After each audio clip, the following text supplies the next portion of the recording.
Good afternoon, everybody. My name is Corey Rosen, and you're listening to the Story Podcast. Today, I have on a super awesome guest, Mr. Austin Greene.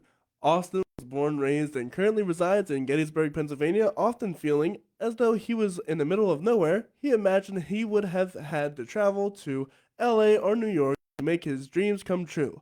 But he has found himself increasingly satisfied within the Lancaster or Pennsylvania area and DMV market. Austin has over 30 credits to his name between film, TV, and commercials, along with many years of improv comedy and theater experience. In his free time, he is the lead singer songwriter of his four-piece band, The Mimic, and most importantly, he is a husband and proud father of four. Austin, how are you doing today? I am doing great. How are you? I'm doing pretty good. I'm really Great. excited. You are a actor, comedian, and musician. That's a triple threat if I've ever heard it. I think so. Well, so the problem was with the comedian. So I have weird thing with titles, right? Mm. Like to say that I'm anything. It's that kind of imposter syndrome thing. I think a lot of people struggle with that, to say that you're something. Um, but as far as the comedian part goes, because I did stand up for, I don't know, like 2 years, as much as I could.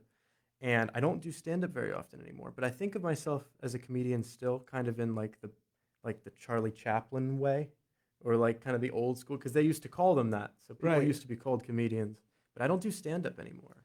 What do you think that is? Oh, I think I became obsessed numerically with the amount of time I would have to put in to get as good as I wanted to get. Mm. And in this area, I also calculated how much gas I would have to spend, how much annually. Like I calculated everything to be like, if I wanted to do 3 open mics a week, um, which generally every comedian, if you listen to any comic podcast, they're like, go to the open mic every single night. I'm like, okay, if I blew my back out, I'd be able to do 3 a week. And then I calculated how long it would take to get an hour of good quality content out of that, because you have to go over the same material so much. And I was like, I think this is in this area, it just doesn't make sense for me. Yeah, budgeting is important. hmm People learn how to budget. So what was your main stand up comedy routine? Oh, I mean, I was ridiculous. I think I was naturally. So I mean, this. I would say that out of the things that I've experimented with between acting and music, um, and other entertainment things, comedy comes most naturally to me. Um, so I was very like obsessed with Norm Macdonald and kind of a lot of these like odd, not super popular comedians. I'd get really invested in those styles, and I'd experiment with those types of styles a lot when I was on stage. I know this sounds very vague, because I don't want to say like a routine or anything like that, and I don't remember a lot of the stuff I used to say. But I think also I hated saying a joke more than once, Hmm. and I was like, well, that's the job. Right, of course. So I don't like saying the same joke over and over again. And so I'd go up every night, and I'd go up and improvise, and I'd bomb all the time, which is what you're supposed to do. Right. And but I just noticed it wasn't healthy for me in comparison to acting, in comparison to music. Both of those feel healthy when I do them. And with comedy, I didn't feel healthy when I was doing it, like mentally or physically. I'd be on the road all the time, so then I'd eat crappy food. Just all of it was not healthy for me. I didn't feel like. So what got you into music, theater? When did all that start? Did it all start as a child, or did you kind of grow into it? Yeah, I remember writing songs as a little kid. Like I would have songs in my head when I was little, and they would just be, and I would think they were somebody else's songs, but then I'd never know what they were, and I'd be like, "Who wrote that song?" And it'd turn out that it was just a song that kind of formulated in my head. So that's how I started. I started writing those down. Probably, I remember I was really little. I was like elementary school aged, and Really? these songs would just, yeah, and they'd be really simple. Of course. And I think actually it was because I used to go to church as a kid, and I think it was because I would hear the music that they would play, and I think that did have some sort of influence on me as far as just like, I think because the music at that church that I went to as a kid was so kind of basic. They didn't do anything crazy. Like you go to some churches and they're fun and they're Right. big, And this one was like not that. So it was very, and then I would always go, why did they choose this chord? Why didn't they choose this sound? Like, I want to hear this sound here. So I'd hear these church songs and I'd be like, I wish they put this sound at this spot. And I think that's how it kind of churned in That's me early on. definitely how I started. It's like, Really? well, I disagree with that. I disagree with this choice that they've made. Well, I mean that's a large part of being a composer. It's like all the times I hear I'm obviously with this podcast I'm inundated with Hmm. music, and especially when it comes up to the music reviews and the album reviews we're doing. Right. Short plug for that one. Be sure to apply for that if you wish. Yes. Um, there's a lot of sounds that I disagree with. I disagree with the sound you chose. I think if I can predict it, that's what upsets me. If it that's Sometimes that's I want it. curious. I want it. Sometimes I want to be able to predict it, Mm-hmm. and then I want you to surprise me. So it's like make it predictable, and then surprise, and then make it predictable, and then surprise. Or That's fair. Yeah. so there has to be. Otherwise, there's no point in listening because I'm like, well, then if I can predict the formula from the top, I don't have to listen to the end. That was always a magic trick that I had as a kid. Yeah. I would listen to stuff on the radio, and it was especially with country songs because they're Hmm. super predictable. Oh yeah, yeah, Like yeah. melodic wise, it would be a challenge for me. People would pick up random songs like, "Have you ever heard this one before?" No, and they'll put it on, and then I'll start singing along to it like just fine Right, because I could predict the melody. It was so easy right, like with pop songs or whatever, with like the 1 4 5 6 chord progressions that right. everyone uses. Hmm. It would be so easy for me just to pick up the melody, and whenever somebody surprised me, I'd be like, "Oh, that was cool." Right. Yeah. Yeah. I think music and poetry, like I think of everything in terms of poetry and music. So whenever I'm looking at my acting work, I'm thinking of it through a poetic lens in some way, like because I've been writing lyrics for so long since I was a kid. And I have papers still from when I was really young when, I would write lyrics and they're so bad. They're so like it's amazingly bad, but it's impressive to me that I did anything really. But still, it's like the lyrics are ridiculous. I had this song about a warrior. It's called Warrior. It was like 1980s, like very hair metal. And I had a whole music video that I wrote out for it. And this was going to happen in like seventh grade. And the drummer I have now in my band, I tried to get a band together with him in seventh grade, and I brought this song. Like I had a meeting at lunch, and I laid this paper down. I was Had a like, "All right, meeting. this is a song about a warrior." It was like a warrior, like a lady dressed up, like she was strong. I don't know. It was like very Xena warrior princess. But and I wrote this ridiculous like '80s ballad to accompany it. Um, it's just yeah. So there's a lot of terrible stuff. But I think because I experimented so wildly, I mean, I'd write that and then I'd write a rap song as a kid. Like whatever I was into, I would just try to replicate. And I think now I have my own style, and it's just because I've replicated every other style that I can finally be like, oh, now I have my own voice. Yeah, and to any songwriter or aspiring one out there, you have to write a million songs first to get your I guess few so. good ones. Yeah. I mean, you mentioned as a comedian, your job is to bomb. It's Your it's job is to bomb. Yeah. it's quite literally the job of any actor or musician as well. I'd argue any profession, you have to bomb at it to be Hmm. good at it. Right. You got to figure it out. Yeah. You're not gonna write your first song. Granted, there are child, prodigies or whatever, but your first song Right. isn't gonna be the greatest piece. You should look back at it and be like, "Oh gosh, what was I Yeah. doing?" Not all of us are Mozart. I think whenever, um, like, to, I think when I'm too proud of work that I did a year ago, to me, that's an indication that I haven't grown enough. Mm. So I often like, excuse me, I burped.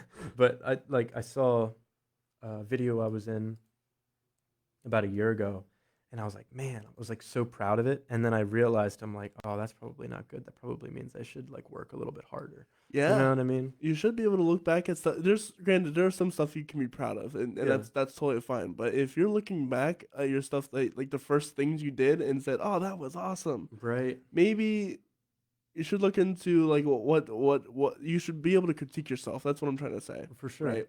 I think actually the first. So I guess to get back to your one question, because I always go off, I digress. No worries. But there was I used to hang out at this art co-op called Waldo's. I still hang out there sometimes. It's in Gettysburg. If you go through Gettysburg, there's a street called Stratton Street, and there's an old like it almost looks like a warehouse. You could see that it used to be a garage, and it says Waldo on the windows. So that's the old place. It used to have maybe 5 years ago, 7 years ago, probably now actually. Whoa, they would have bands and stuff play there, and this is like small town Gettysburg. Like we didn't really have much going on at that time, and they'd have bands, and they'd have like these drinks that they'd make, like sodas, like handmade sodas, and coffees and stuff like that. And it was a place where all these young people were hanging out, and they weren't getting in trouble, and they weren't like, and it was so cool. And I kind of came from a troubled background a little bit, so I needed just the cleanest people around me that I could find, and they were all strangers to me, but I was really attracted to it. And anyway, that was the first time I ever did improv. Was at this place. They had like an improv night for maybe 6 weeks or something. It was just these people that had experimented with improv a little bit. And I created, like, I noticed when I walked in that they were doing that. They said, "Oh, they're back there doing improv. You can join if you want." And I was like, "Oh," I didn't know how to join because, like, I felt like if I just walked in and be like, "Hey, I'm joining," they'd be Mm-hmm. like annoyed with me right away. So instead, what I did was I kind of put on a character, and I walked up and I acted really insecure, and like I just kind of hung out near them, like really close, because I was like 18, so I was really weird. I just do stuff Right, like of that. course. So I just kind of hung out near them really closely, and eventually my goal was that I'd make them feel so awkward with my presence that they'd invite me, and it worked. They invited me right over, and I said, "Oh, I don't know. Oh, okay." So then I came up, and then I started doing improv with them. I was going off the cuff. I didn't know these guys at all, so I felt very free, and I I I kind of exhibited some natural talent. It just worked out. And years later, I was friends with one of those guys. And years later, it was the first time I met him, and he said, "I thought you were one of the college improvisers coming to show off." So it was like the sweetest thing because it was years later. I never knew he Right. felt that way. I always thought I made a fool of myself that night. You know what I mean? Oh yeah. But sometimes you think you make a fool of yourself and you didn't, and sometimes you didn't know that you made a fool of yourself and you did. Yeah, it's always, it's always what makes you stay up at night. Yeah, yeah. So he thought I was trolling him, and I was showing up to like be That's like because funny. they have a college improv team, Mm-hmm. in that area. So he thought I was doing that to troll them. But that was an indication to me that I was like, oh, I guess I should go down this path. Like, so that was how I got started in improv. There's an improv theater in Harrisburg, Pennsylvania, called the Harrisburg Improv Theater, and after that, a guy named Daniel Collars, who is a friend of mine, he's used to be in a band called the Blue Collar Special in Gettysburg, and now he's in a band called Two to Fly with some other friends of mine. And he said, "Hey, there's these improvisers I know in Harrisburg. You should go give them a.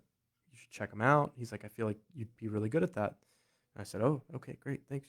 So I started doing that, and then I found out that they had an independent theater musical production happening in Gettysburg. So that was like a year later. So I did both of those things, and just slowly over time, I just did more and more. I know I'm really telling a convoluted story No, here, well, I mean that's all part but of it, isn't it? yeah, So most stories are convoluted. yeah, it's so jumbled in my head.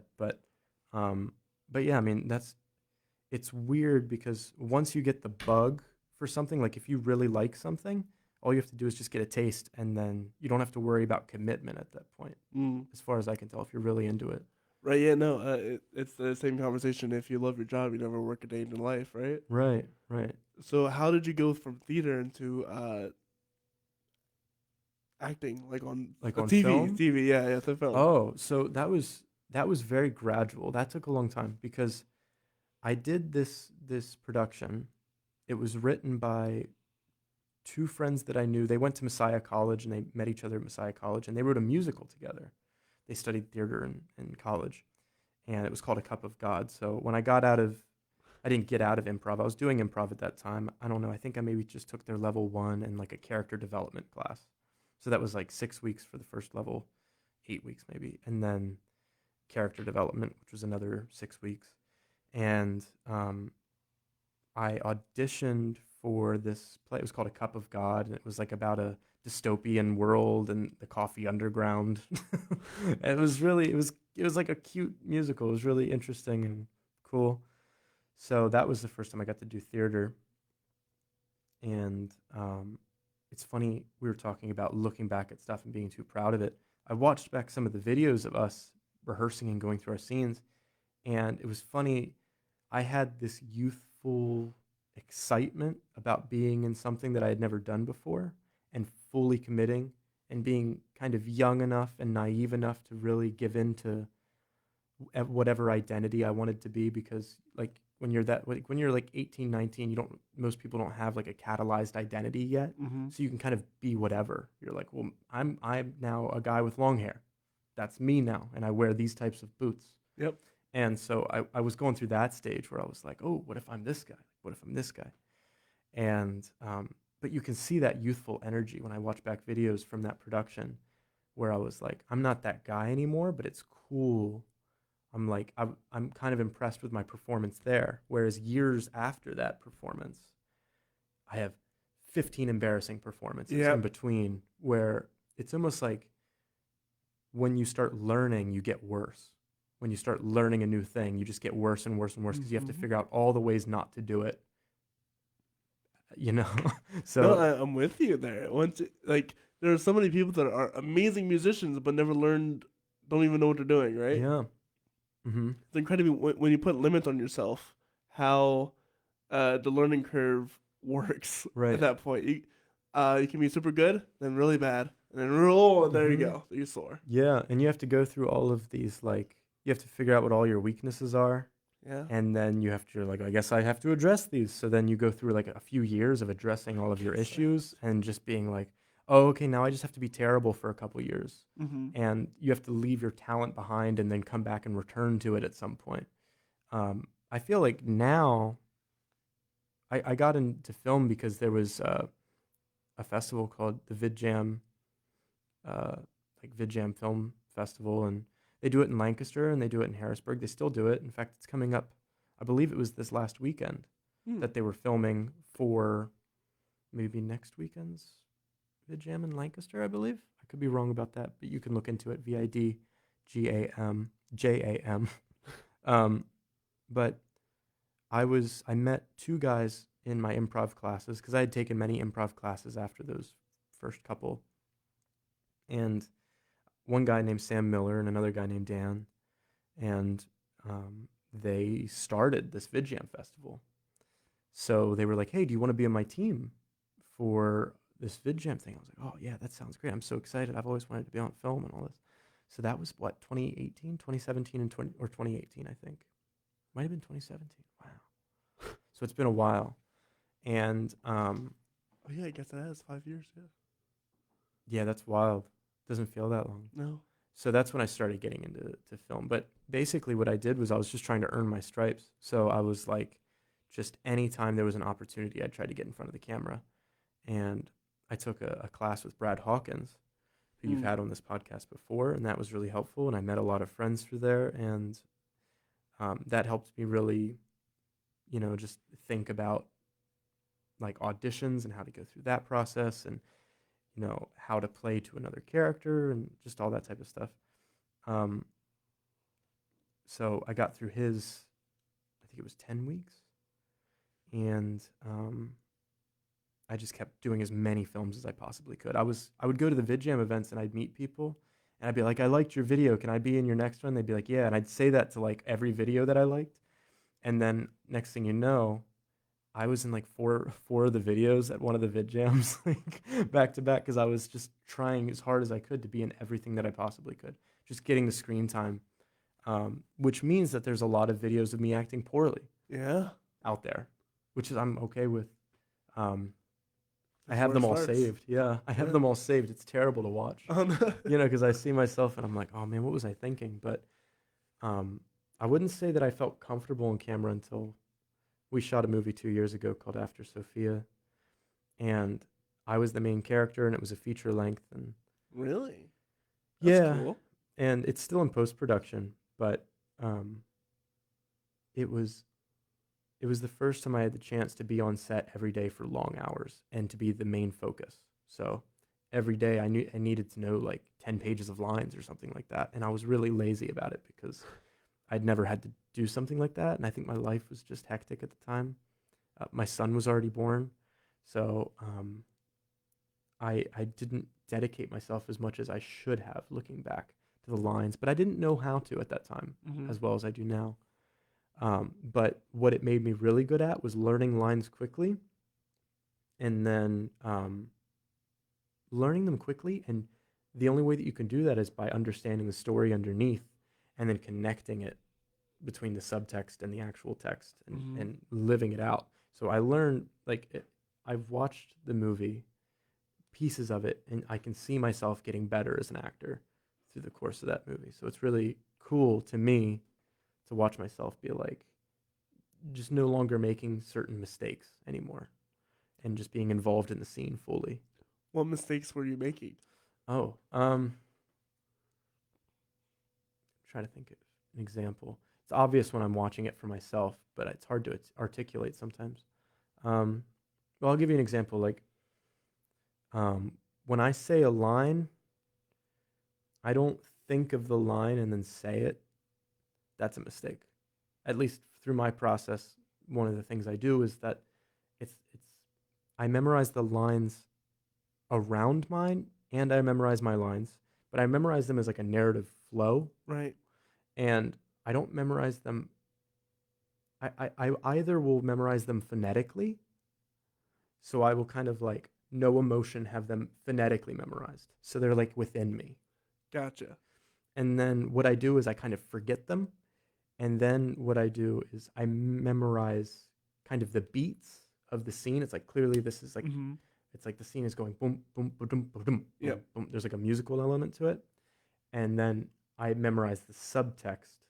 And that's the most important thing is like, it's not, I don't memorize so much by the time I show up on set. It's not so much the words that I'm saying, it's what my character's thinking that makes it come out. Yeah. And I have to feel it.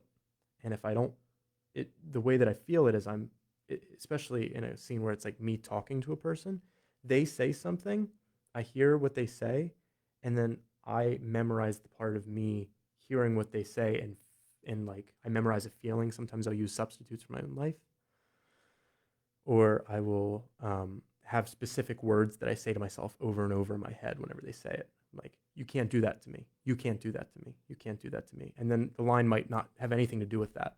Mm-hmm. But that's just, I say that line because it brings out a feeling in me. And then I say my line. So I'm like, in my head, I Right. might Yeah. be You're saying, you making can't do that that. facial expression. You're having that inflection in your voice that Mm-hmm. you're angry or whatever that Yeah. comes Like, out through that line. yeah, it's like I have to put up a boundary. I mean, maybe the line is just like, whoa, whoa, whoa. Like you're passing a boundary. In my head, I'm thinking, well, what are they trying to do to me? But the line has to be emotionally charged. You Yeah. know what I mean? So whatever line I have within me has to be emotionally charged for my own life. And then a line gets pushed out. So I don't really think of the line and say it. I feel the emotion.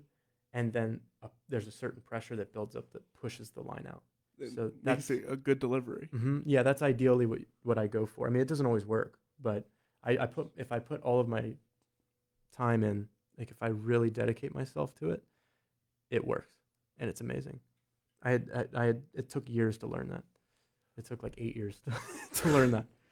Um, So, for those who want to get into the film industry, how would you suggest it? What are some advice that you would give? oh man, don't take my advice is the first. No, There's some credit to that. Figure it out for yeah, yourself, but yeah, also keep this in mind, yeah. I right? think like it's hard if you're a creative person. It's going to be really hard for you. If you're a really industrious person, you can skip through a lot of steps. You know, if you're really smart and industrious and creative, great. That's amazing. You know, there are certain personalities that would just thrive in a year. If you gave them all of my opportunities within a year, they could flip it and they'd have a like an amazing career. And I think because I go through these spurts of like obsession and fixation where all I think about is acting. I binge. And because I'm a binger, I also kind of have this depressive state where I'm like, Right. okay, now I can't do anything. And what I do is I consume. So I like go watch movies or I do this. And I have to take in the world so that I have something to push out whenever I'm fixated. So I guess my one piece of advice is that I could say for sure is like, if you aim for having a good life and trying to have a balanced good life, then your career will benefit from that. I think personally, individually, Right? No, I because you're gonna make the right decisions if your life is in check, right? right, yeah, I think there was this period where I thought you kind of had to be this like, it's like no, it's all about hustle, hustle, hustle, hustle, hustle, and I'm just one of those people. I like networking, but I'm not going to be someone I'm not to get a job. Right. I'm not going to, and you know, that might mean I never make it by somebody else's standards. I think the biggest piece of advice I could have for somebody's own mental sanity would be figure out what it means to make it for yourself. Mm-hmm. Because to me, making, like, I've already made it in so many ways in my own head because I feel satisfied with what I'm doing. And whenever I do a job, I'm generally excited about it. And I'm finally making money doing what I like to do. So that's great. But it took years and years of work to get here. And some people could do what I did in 3 years, maybe. But I'm a slow burner. But I'm going to be doing this forever. So when I'm 70, I'm still going to be doing this. So I just think everything's going to work out. It's Mm-hmm. just what I just believe. As the more I do this, the better I get, and the more opportunities come my way. So I don't see it stopping or like happening less. If you love the art, then do it. And if you don't love the art, then go do something else. Right. Yeah. You don't want to find yourself stuck in a place where you don't like doing something. Mm-hmm. If you don't like doing something, you can leave. Mm-hmm. And that's something that I feel like a lot of people don't really comprehend as much as they should. Right. You can always, yeah, there's excuses that you can make, and there's a ton of reasons why you shouldn't leave this job or Mm-hmm. whatever. But in the end, you got to take hold of your life because life isn't going to change for you, Right. right? Well, I think there has to be something that you aim at in your life. So if you have nothing better to aim at, sure enough, aim at this thing. Like Right, if of there's course, yeah. nothing else going on, it's like whatever. If this is the thing you're most interested in, it's gonna take work, and you're not gonna like every element of it. No, of course. But yeah, like I I think the biggest thing for me was that my goal was really to figure out how to not lose myself and not lose my inner child.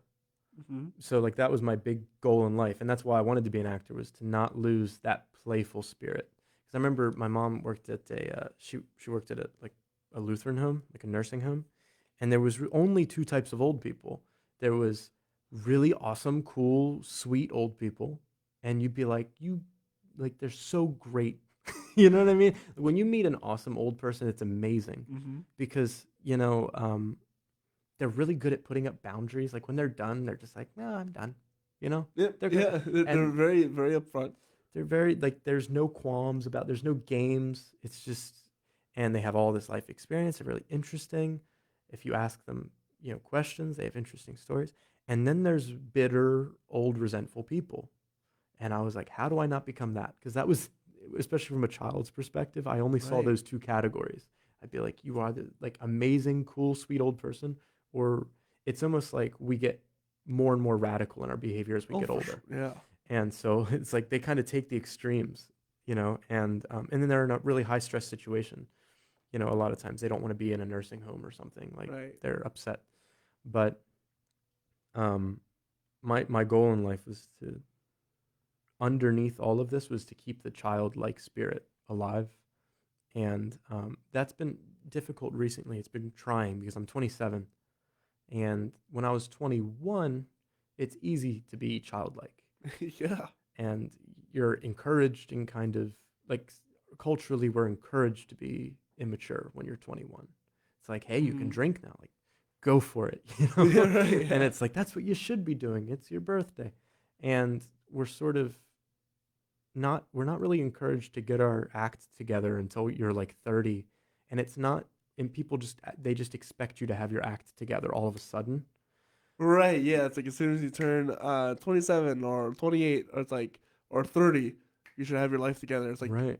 some people still don't have to, don't know how to figure out taxes, right? Right. Like They're and like, stuff like that. if Yeah. you don't know how to mop a floor at 30, people are angry at you. Like if you're 21 and you don't know how to mop a floor, they go, "What? You don't know how to mop? Okay, well here, come here. I'll just it's like I'll this." show you, right? Yeah, but if you're 30 and you don't know how to mop a floor, people are like, "Where?"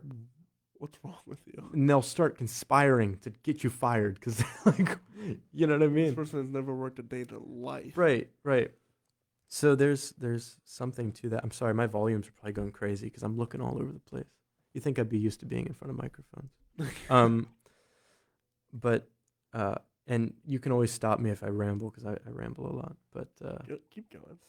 But um, but yeah, I think it's hard for me to give any advice for sure. But one thing is like, um, I wouldn't sacrifice your character in pursuit of of this business, Success, right? Yeah. especially if it's vanity based. Like, I saw that a lot when I was growing up because anytime I'd say I wanted to be an actor, people assumed that it was a vanity thing. Mm. And to me, like in improv, there was a saying like, "Never be cute," and to me, that's like great advice. Yeah. Never be cute. I mean, if you're in a commercial and you're cute, that's great, but like, especially in a scene, like a comedic scene, like never try to be cute because it's cringy. It makes everyone uncomfortable. Never try to be cute, especially in comedy. Um, there's something about being real and saying what you believe to be your point of view and trying to get to some sort of truth that I think whether you're a comedian or whether you're a songwriter or an actor, that's what you should be in pursuit of, is the truth. It's the pursuit of the truth that makes engaging content rather than actually finding the truth. Yeah, I was about to say, being cute is not fun to watch. It's not good. No, it's not good. It makes for bad television and bad entertainment. Yeah, in an improv scene, it tanks the scene quickly. Yeah, 'cause there's nowhere to go. Yeah, yeah. It's like, okay, well, I guess we're gonna be pathetic, cute people. And Right, it but turns then out it's not very deep. No, it's not. Being cute is Yeah. very surface level. Yeah. If being cute is like, oh, what's your favorite color? Yeah. All right. Oh, Right. what's the least what's the least challenging question I could ever ask you ever? I think that well, and see, the other thing was, I saw that a lot of people thought like they would be interested in entertainment because they thought there was big money in it, Hmm. and they think it's this glamorous thing, and that everyone's going to be, and that's possible that you could get to this point where people are bending over backwards for you, but you could get that like if you worked at a bar, it was like a really hopping bar in town, you'd get the same treatment. Right. If you're a bartender, I know because I worked at a winery, and they treat you like royalty because everybody's like, they're all drinking wine. Yeah, yeah, and they love you. Yeah. So if you want to be worshipped, you can do that in your small town or something. But I wouldn't go into entertainment thinking like that's at all the case. I'd argue that you shouldn't go anywhere trying to be worshipped either. Yeah, it's a bad strategy. It's a bad strategy. It's going to get you a lot of rejection because people will see through that. Right. Yeah. So I try to do despite, like I'm not saying there's never been temptation, like to be pursuing something for monetary or vain purposes, but I really just strive to do things that make me proud of. When I look back, I'm like, oh, that's great. And I've seen a lot of gigs, like when I'm looking for gigs online, they might say $1,000 for this job, but I'm like, but I don't want to be that character. Like I don't feel, so I don't send in for it sometimes, which I know again is probably like not always the best. See, that's not a good advice. Well, I mean, I'd argue it would be a good advice because Right. you like you said, you have to stay your character, right? Right. You have to be yourself. Granted, there are times where you should branch out, but if you're not okay with being that kind of character, that's totally fine. Right. And it's you want to get out of it what you put into it, and you're going to be changed. You have to realize that once you become an actor, some of these characters will remain part of you after a while, Right. right? Yeah. You're going to be changing yourself throughout this projects Yeah. as well. You might end up losing yourself a little bit, and you have to keep that in mind when Yeah. you want to be. If you want to be this character, and you're like, I don't really agree with that character, that motive, whatever, blah blah blah, Right. or I don't like the story as a whole, then step away from it. There's no problem having because there's a million other things going on, right? Right. Yeah. There's always stuff you can always find. There's always that other job you can always take. Right. Well, and I think if I'm not interested in the character, I don't want to do it because That's also fair, yeah. I'm like, I'd rather do 3 really good gigs a year than, 40 that I struggled my way through because I feel like somebody else could have played them better. I think those are there are roles where I'm like, they clearly want this type of guy. They don't want me. They settled for me. Well, Maybe, yeah. and I'm like, they should have had this guy. But I could be totally wrong about that. We're not very good at judging ourselves. No, not But quite. but if I just try to go where I feel like there's something to learn. So I'm like, oh, like that's the type of role where I have an excuse to learn this skill, or I have like there's a philosophical thing that the character's going through that I find interesting that I can go through with them. Mm-hmm. But I'd rather play an evil character than a character that I find annoying. You know what I mean? Like I'd Right, rather well, play I mean- somebody I disagree with completely than somebody that's like just annoying. me. Even then, you already have your mind made up about that person anyway. Right. So Yeah. it's like it's whatever. Right. I'm just saying you shouldn't go into something that you just don't feel comfortable with. Oh no. Right. Right. Yeah. Like in general, like you can understand that that's okay. That's an evil person. That's bad. Yeah. But then still play that really well because you know that person's supposed to be evil and it's supposed to be bad. Yeah. You're probably not going to take much away from that. Right. Well, I need to do a service to the story by being the most evil version of him possible. Exactly. Right. it's like- And besides, that's kind of fun too because it's all make believe in the end anyway. yeah. Right. And that's always the fun. I play make believe for a living. You Right. mentioned being a child. Absolutely, you're right. A lot of adults are forced to lose their childhood Mhm. because it's just socially acceptable, whatever. Right. Be goofy. It's literally what makes life fun. Yeah. You're not gonna have fun without the entertaining side of things. Right. I was thinking about that last night. I was at the Creature Feature weekend, and they had the sexy saxophone guy from the Lost Boys movie. I don't know if that's not generally his official title. That's not what but whenever I say it, everyone knows exactly who I'm talking about. The sexy saxophone guy from the Lost Boys. He was there, and I was like, yeah, I should like dance. I should like move my body a little bit, but I didn't do it. And then I felt later when I went home, I was like, I punked out. I should have danced a little Yeah, bit. you should. You I should have lived it. always dance. I had Have so much fun though. yeah, people will make fun of you or whatever, but it's not about them. It's not about your them. life. That's right. I You was like, I get to should have say- danced. Yeah, you get to say I danced out to the sexy saxophone dude from that one movie. Granted, I have no idea what you're talking about. Okay. But I He mean, was killing it. He was amazing. well, I mean, like, that's like, I mean, just have fun, enjoy your life. You shouldn't be a stiff when it comes to Right. those things. Yeah, I think also, like, I think there's this idea that I've seen a lot of, I'm trying not to say something like, hopefully it wouldn't be offensive. I've seen a lot of self-tapes from actors, Mm. and not all of them are good. And I think the thing is, I see actors that are constantly working all the time, but it's kind of like you can tell they have a 9 to 5 mentality about it, where it's like they're putting in more work than 90% of people for sure, and you can see that. So they're very rule oriented. Like they don't break, like their eye line's great and they're always hitting their marks but their performances to me just seem robotic and boring, kind of like it's so memorized and so Anti-organic. yeah, and I'm not sure you can teach the opposite. Like, I hate to say that.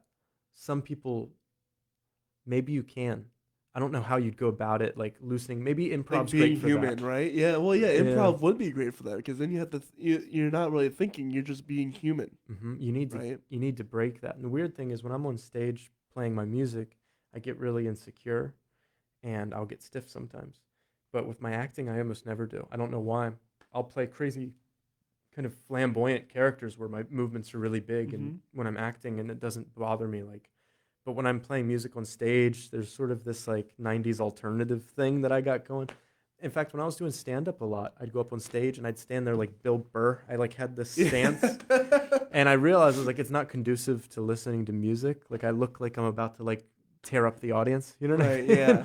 Like I look like I'm about to start roasting people. So so it's funny, like, because I do each of these things, they bleed into one another. But some of my mistakes from this thing can bleed into this. Hmm. You know, from some of my mistakes from acting can bleed into my music and vice versa. So I don't know, man. Because I'm a master of none, I don't. People are great with me, and they go, "Hey, we loved you doing this thing that you did." But I'm never really satisfied because I haven't put the sheer amount of time into any one of these things because I've kind of spread myself thin. Even though I've done this stuff for like 8 years, I've spread myself in all directions. So I don't know. I think when I'm like 40, I'm gonna finally be good at this stuff. Like I'm gonna be like, yeah, like nailing it. I feel pretty good right now about everything I'm doing. Um, And it's always helpful, I'd argue, to have your foot in the multiple things. I think so. I think and granted, there's a plus to be focused on one solo thing like Yeah. acting or music, but even to have your foot into the music or into the acting, Right. because when you do a music video, you got to be an actor, Right. heavily Yeah. so, very much so, and to be a jack of trades, master of none, you're gonna be excellent at all sorts of things because you're gonna understand way more than the average Joe, right? They all, yeah, like everything I learned from my music does. I learn things from that go into acting, and I guess that would be the other piece of advice I'd have is that like don't just do the one thing Yeah. because if you put it doesn't matter you're putting 80-hour weeks into just acting, like that's going to be great and you'll probably have a career. I imagine it'll become really monotonous and boring. You'll probably end up building up a lot of habits that are bad. Mm-hmm. The same way that we do when we, if you have an 80-hour a week job and you work in like a factory. You're gonna find shortcuts that are bad, maybe not so good shortcuts. I think so. Yeah, there's almost like it's almost like wine. Like there's this slow, it's a really slow process of learning this information. You have to have the attitude of constantly being interested in learning more and Mm. being like, how do I take this to the next step? And that's what passion is like being interested in taking it to the next step. Whereas I have jobs, I even have a career that I really enjoy as a massage therapist. That's what I do. I'm a massage therapist. I work at like a health center. Um, because I have to do these things called CEUs, continuing education, it forces me to continue learning about massage therapy, which is great because I wouldn't do that on my own terms. Like Right. it's You not my you just passion. do the job. I just do my job. Yeah, I'd get really, it'd become really monotonous, and I'd do the same type of stuff over and over because they'd be like, "Oh, you have you have a sciatic impingement." Then like I just do these 4 stretches in this specific order in this specific way, and I help you do that, which is great. And I know how to do those things, but it's always just adding more tools to the toolbox. Mm-hmm. And you don't get better. There's this idea that practice every day, you'll get better. And it's like, nah, you have to practice at learning new Different things things, to, yeah. to add to it. Because if you do the same thing over and over, it's just going to all be muscle memory. And then a Right. 5-year-old will come in and beat you at that game because they're looking at it from the eyes of like an Everything. observer, you My know? my old music teacher, Mr. Dave Smith, highly inspired by him. He said practice makes permanent That's instead of great. practice makes perfect. That's great. Because Yeah. I mean, it's so true, isn't it? Mhm. If you practice something, it's permanently in your mind. Mhm. Don't I mess up scales all the time because I practice them wrong, Yeah. Yeah. and so it's so hard to re-practice, relearn. You Mhm. have to practice how to learn, um, and that's so important for life because you have to. Your life is a constant learning process. Right. If you're not practicing how to learn, how to take in that information, how to adjust your brain, how to Yeah. rewire your brain constantly, because that's what it takes these days, Mhm. Yeah. you're gonna flop. And there's a temptation for me to like there's so much pressure I put on myself because like I said um I have 4 kids at home and they're all looking at me, you know. So I am living. I have to live by some sort of example, Mm-hmm. and I work less now in a lot of ways than I did when I was a kid. Because I worked like 60-hour weeks when I was a teenager, and I would like skip school to go to work sometimes, like when I was a teenager, a lot. And I saved up $19,000 Wow. because I was working under the table, so I'd make 500 a week. And you see how fast that accumulates, you know, because I lived Mm-hmm. with my parents. I didn't have to pay rent. My parents were pretty generous with that. I didn't have to pay rent. So I saved up like $19,000. I didn't have time to spend money on anything. And um, I blew like half of that money, which is just crazy. Because I turned 21, and other than doing like theater and stuff like that, I would basically just go to the bar every day. Mm. And I just burned like half of that money by just going to the bar every day. Like you'd be surprised if somebody gave you $1 million, you would not believe how fast you'd go through it if you don't have A plan. like the skills to take money and turn it into more money and use it. And Right. so I'm going through this period in my life now where I'm learning how to take my resources and maximize their because And I have nothing. I'm always broke.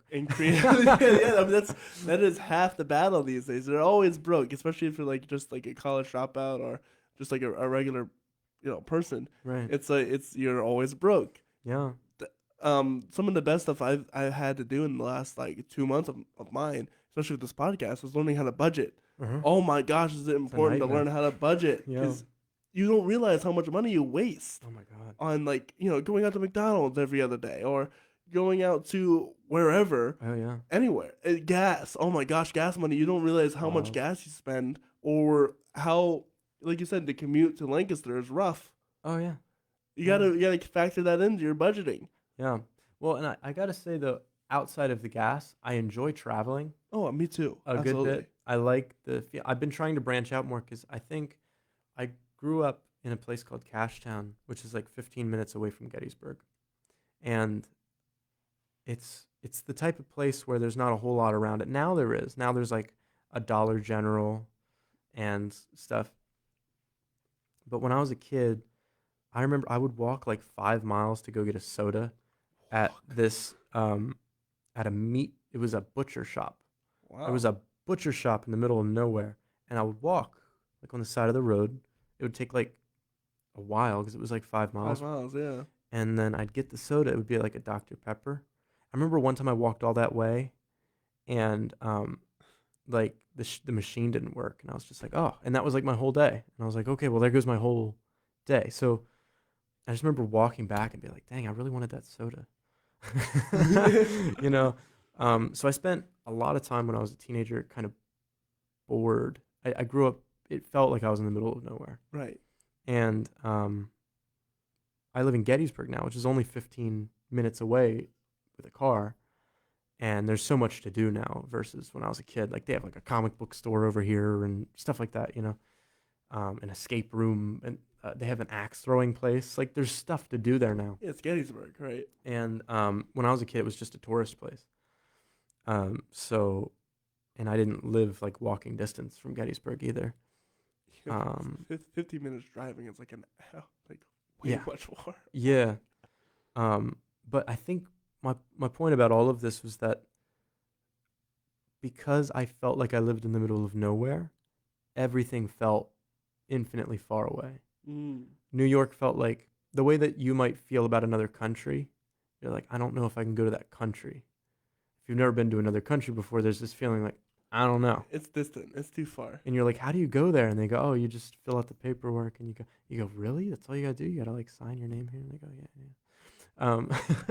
But there's this feeling like it's another planet. Mhm. Like it might as well be another planet. And I felt like that about New York my whole life.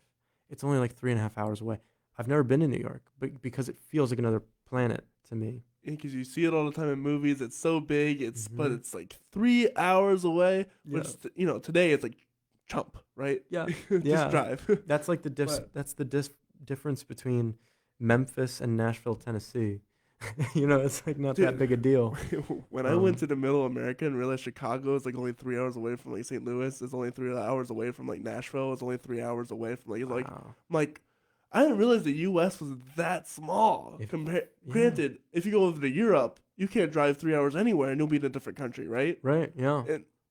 And it's so crazy to us how small the world is. If you know, granted, if you think 3 hours is a small drive, Right. to someone else, that's an eternity. Yeah. Well, and I But, think when I was growing up, because we didn't, we weren't poor per se, but we didn't have, I guess we lived very conservatively because my parents didn't go on vacation for like 15 years, I think, something like that, 15 years. We didn't, we would go to Ocean City every year at a certain point in my life, which was Maryland or pretty nice. Jersey? Maryland. Good. Yeah. I'm from Salisbury, Maryland, so like it's like right there. Yeah, like that's good. That's good. Good. Say it again. It's the best. But sorry. But yeah, I mean, outside of that, we would kind of do the same type of stuff, and I'm not complaining about my childhood or anything like that. But you know, there was this sense that to drive an hour is a long time. And now, to me, like I know people that work at the healthcare center that I work at, and they drive a mile to work every day Right. because it's a good job. And they're like, "Oh, I'm like a radiologist or whatever, and it's worth the drive." I'm like, "Really?" So when I found that out, that people would drive 45 minutes to an hour to get to a job, sometimes a crappy job, I was like, "Why can't I do that to go to DC or to go?" So I've been trying to branch out into these other areas. It's taken me 27 years to actually feel like I'm capable of going more than an hour and a half away Yeah. from my home, which is kind of embarrassing because you see 18, 19-year-old kids doing it all the time, you know. Right. But I remember there was a drive-in theater. My childhood, one of my dreams was to go to a drive-in theater. I didn't go to one until I was like 18 because I'd ask my parents, I'd be like, "Can we go to the drive-in theaters?" They're like, it's really far away. I don't know. I found it's like 35 minutes away. I swear it's like Right. 35. And again, I'm not complaining. My parents are great. But to them, they were busy, right? when you're small town kind of people, like more than 20 minutes is a long drive. Right. Yeah, for And sure. gas is expensive, and they have all of these bills to pay because I think they're adults. Yeah, right. And you're like lower middle class, so you don't get any benefits. Mhm. It's like worse than anything. It's like you you don't get any of the assistance to help you live. So you're like right on the bottom of the middle, which is not fun. Like you want to be at least middle to top Right. middle. But so like now especially whenever my kids were, well, I'm not going to go into that. But my life is so much easier than my parents' lives were. I have so many more opportunities than they did. They tell me stories about like saving up money at the end of the week, they'd get a hot dog, that type of story. Like I don't think a lot of people today empathize with that story quite as much. Oh, right. Yeah. You know? My grandparents would be like, I saved up, and I walked. It's always that stereotypical, like I walked a mile and a half to get to my school, but Right. it's very much true because they Yeah. didn't have cars. Just depends on where you live. Right, yeah. Yeah. So everybody has different experiences. That's one thing I learned from massage therapy is like you just never know what people are going through. Yeah. And the nicest people, a lot of times, you don't realize that they're like struggling with losing 2 loved ones in like a half a year or something. It's like the whole Robin Williams story. Yeah, Happiest person in the world. You never know what people Never are going know. through. So I don't really know how that connects in with, but I guess my point is just overall, I come from a very small world point of view, and I'm trying to like branch out and get a bigger grasp on what's beyond me. I still am very naive in that way. Speaking about branching out, Mhm. you do music as well. Mhm. We have some of your songs here. Would you like to talk about them? Okay. Yeah, it's funny because whenever we make an album, I'm so done with it because we go over it so many times to Yep. make it. Yep. And I'm very easily bored. I'm a very easily bored person with my own stuff, especially. But it's cool. I have not listened to this album in a while. The last one, it's called Imposter Syndrome. So when I do hear it, sometimes I'm like, oh, it sounds nice because I haven't. Thank God I've spent some time away from it. So tell me about this album. Tell me what making it was like. I'll have to think about that for a second. Just some of the lyrics and the content. Because it's called imposter syndrome, so I'd imagine a lot of the songs pertain to that. Yeah, I think a lot of it, because on the front of the album you'll see there's a bunny behind a curtain. Yeah. And like it's the bunny's from a music video that we made from our last album, so he's just sort of like our mascot for right now. Thanks. It's a cute bunny. It is a cute bunny. There's a music video you can find online, The Mimic, Who's Your Daddy? You'll find it. It's got a big bunny head. You'll be like, that's the one. It's a good song. And but so this last album, well, clearly it's about that imposter syndrome, basically from start to finish. And if you don't know what imposter syndrome is, well, it's this it's feeling like it's hard to come up with the specific definition, but from my point of view, at least from these songs, I could say like what I was going through. I felt like I was, like, whether I was acting or doing music, I felt like it shouldn't be me doing this. It should be somebody else with more talent. I don't more deserve to be here. I don't deserve to be here. When we'd be on stage, they're clapping because they feel bad for you. Kind of that type of mentality was really plaguing me at the time. So, which is, I guess, kind of narcissistic in its own right. It's like how much reassurance do you need, you know? Right, It's yeah. like they're clapping. It's like, oh, you guys are just clapping because you feel picked me. obligated. Right, They're like, yeah. shut up, we clapped for you. Just you know what I mean? It's like, how entitled can I be? But no, I mean, I think most people that are creative and they're trying to monetize that creativity feel this sense that why am I even doing this? Somebody else could do this better. Yeah. So we have maybe from that. Mm-hmm. What song do you remember? What that was all about, or? I think that's actually just about.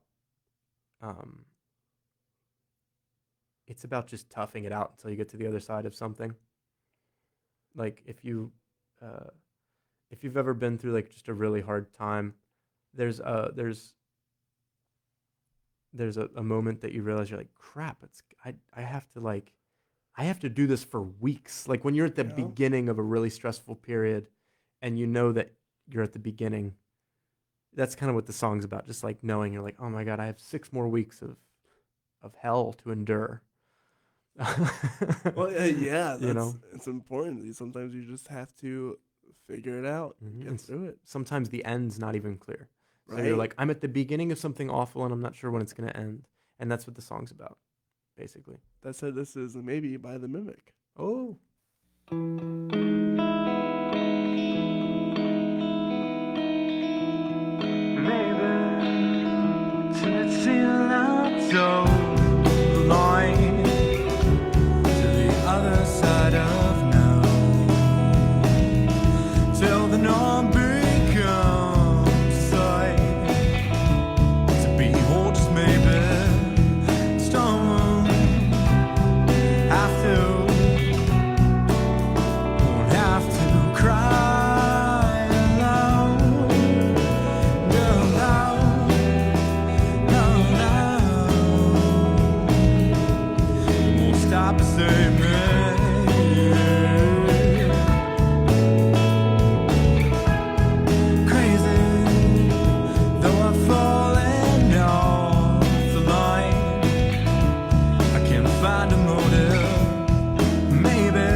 And that was maybe by the Mimic.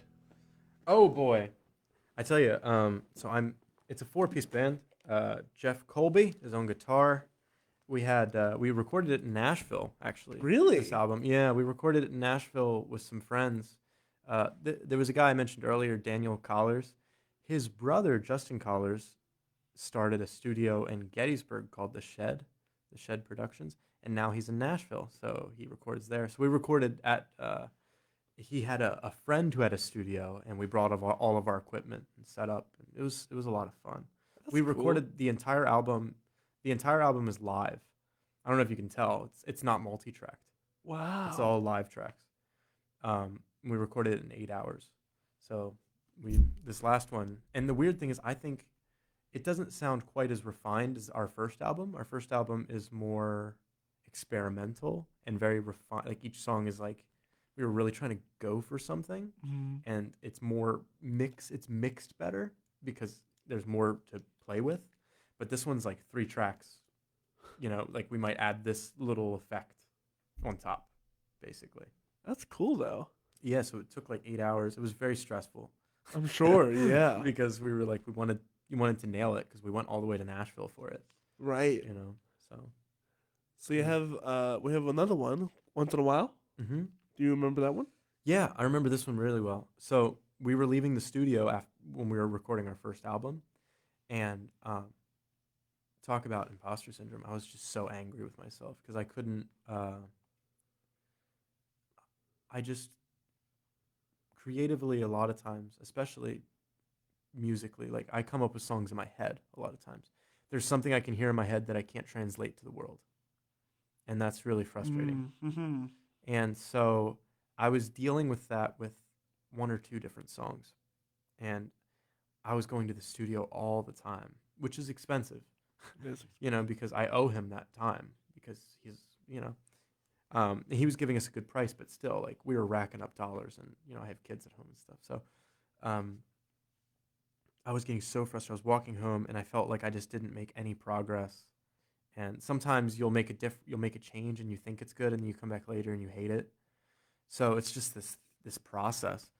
And as I was walking home, like, I heard this song verbatim in my head. Like the drums, I could hear everything. It was very clear.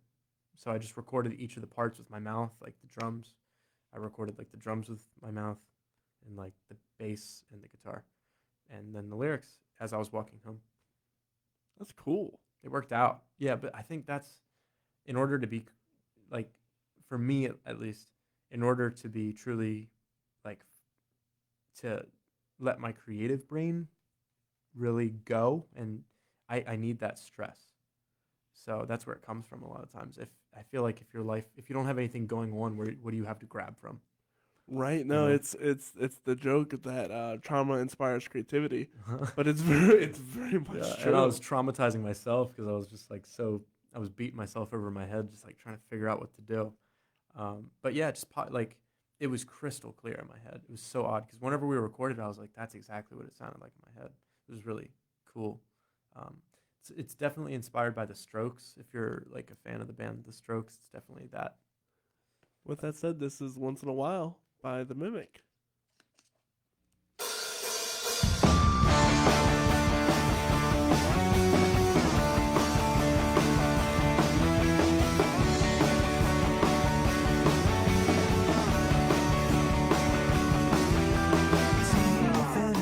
Inside my house, it's not pretend, it's creeping once in a while. Say what goes around, living inside my head, can't recommend, it's just for gray. Once in a while, say we're born again, it's over now, it's over, time is up. Sneaking in, sneaking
house, it's not pretend, it's creeping in. Once in a while, they say what goes around, living inside my head, can't recommend it, just regret. Once in a while, they say we're born again, it's over now, it's over, time is up.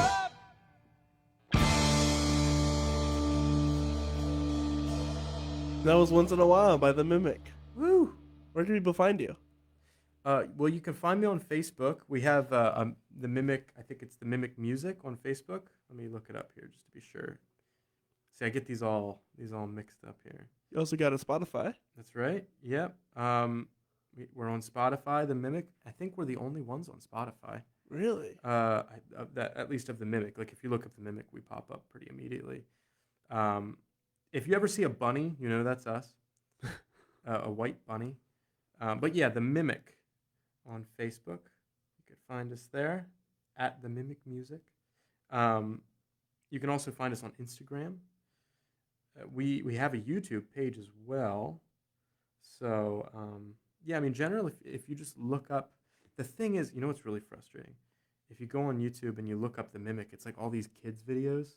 Because you know how kids, like, they'll make these video game videos or whatever, they'll get like 7 million views for some reason. Mm-hmm. And it's all like trash. So now it's like our music is underneath these kids videos where it's like there's something called the Mimic. I was like, oh great, man. Yeah, I'm surprised that's not more like that's like a good band name too to have. I like it. So I came up with the name. We had a bunch of names that we were going over together, and the Mimic was one of them. And I came up with the name because that was like fundamentally who I was growing up. Like I if I spend enough time with anybody, I have an impression of them. Yep. I'm very impressionable. So I was, you know, that I figured if I had any one skill, it was mimicry. Mm. And yeah, so that's kind of where the name came from. Also, I heard this creepy like horror story about a creature called the Mimic. So to me, it had this dangerous edge to it a little bit, and we're sort of like a '90s alternative rock sound. It sounds exactly like one of those names that you would hear from that era, right? Like the Mimic. Mm-hmm. It's got a good pop like alternative vibe to it. Yeah. So I think it fits with our sound. I gotta be honest, I've been to some shows where people play like party music, like the saxophone guy. He's got a saxophone, man. And I'm like, I wish we were that band sometimes, you know? There's it always goes to shows like, I wish I had that sound. I know, but I can't have it all. Can't have it all. Well, it would make sense to play our music because I like our music a lot, and then play the saxophone and be that guy. I don't think you do what you want, I guess. But if you, we're gonna end out our radio time, but we're gonna keep going on FacebookLive.com/The Story Corey Rosen. If you want to find us and keep listening there, be sure to do that. You can also find us anywhere on Spotify or Instagram or TikTok. You can just look up The Story Podcast or The Story Corey Rosen, CORYROSEN. If you want to keep up with all of our guests, events, all that stuff, go over to Facebook or Instagram or go to Linktree at The Story Podcast. You can find all of our links there as well. With that said, we're going to get you guys back to the music, but we'll continue live here on Facebook. Woo! I always really enjoy when the LBC radio comes on because it feels so official. It does. It feels really real. Yeah. But if you didn't get, we're gonna keep going on Facebook Live. So what we're gonna do is talk about some general questions that I like to ask all of my guests. Cool. You mentioned having a family. What is it like to bridge? How do you balance your family life versus your career life? Oh, it's impossible. Calendar. Calendar's important. Yeah. I think it's like, can't underestimate the power of a good calendar. It's weird to me how many years of my life I didn't use a calendar. The only reason why I started using a calendar, is because of this podcast. Right. It forces you to. But I think whenever you have a calendar or some sort of planner, you realize how much time you waste. And that's the good thing about it, is that if I look at my calendar, there's nothing on it, I'm like, oh, then what am I doing this month? And so when I look at my calendar, I'm like, oh, look at all these spots that I have. And generally, my friends will be like, hey, we got this gig. You want to do it? I'm like, yeah. So I almost never have a clean calendar. Mm. I'm booked every single day generally with something. And if I don't have something, it's like balancing the family life stuff.